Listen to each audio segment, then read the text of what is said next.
Right, mastreets esocial media mandinoswera ndichiona kuti nyaya dziri kufamba sei. Ndinayo nyaya yandauya nayo yandoda kuti ndinge ndiri ndinokuzivisai vazukuru kuitira kuti musasarira panyaya dzacho padzinoitika.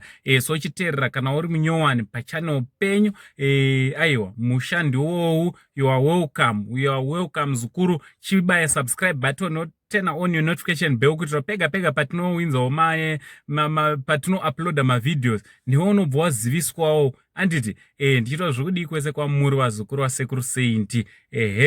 Vazukuru ndoda kuti muzive chinhu ichi, garai muinacho mupfungwa always. Anditi channel inoyi tinotaura gossip, tichitaura hedu gossip saizvezvi, but main aim kana donzo redu pachannel panapa nderoti iyi channel yedu inge rinobatsira upenyu hwedu, ibatsire upenyu hwevamwe, ibatsire upenyu hwevanoshaya. Handiti so gossip ndere kuti channel yedu igare iri active. Handiti YouTube algorithm igare ichitirangarira patine tichifambira dzimwe nyaya dzatine tichifambira saizvozvi. So mastreets, pane murume akaba chibage, ari kunzi aba chibage kubhindura. Handiti murume uyu aba chibage, saga rechibage, mufananidzo wacho ndowamuri kuonapo.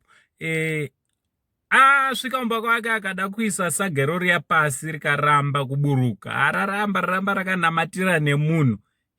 Vanhu vane tsotso. Amenoti vazukuru, munozviona sei munhu akakubira ukamugadzira? Pane chakaipa here vazukuru kana kuti bho? Murume uyu hanzi atozoenda kunozviripotera ega kupolisi kubhindura, akanosvika nesaga rake rechibage, akavazivisa kuti ndozvandaita zvisaga richade kuti harichade kudzaka.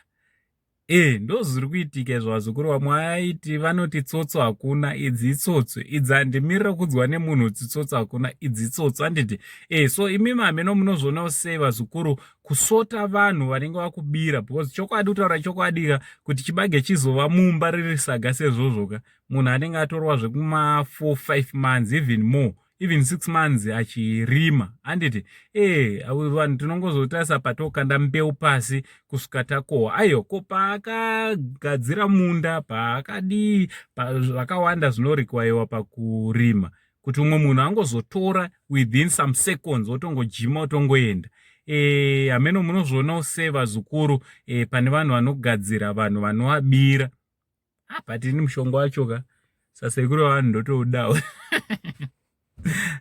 Kufara zvangu vazukuru andita, but imi munozvionawo sei vazukuru? Ndo nyaya yetikaubhindura murume akaba chibage uyo chikaramba kudzaka, charamba kudzaka nekuti chanamira pamunhu. Ngataura nemucomment section ndeyedu kuti munozviona sei. From Uncle Saint, the only Zimbabwean uncle, yesu ibasa redu kuvigirai nyaya nemafoto saizvozvi muchizvionera kuti zviri kuitika tichiti chi much love.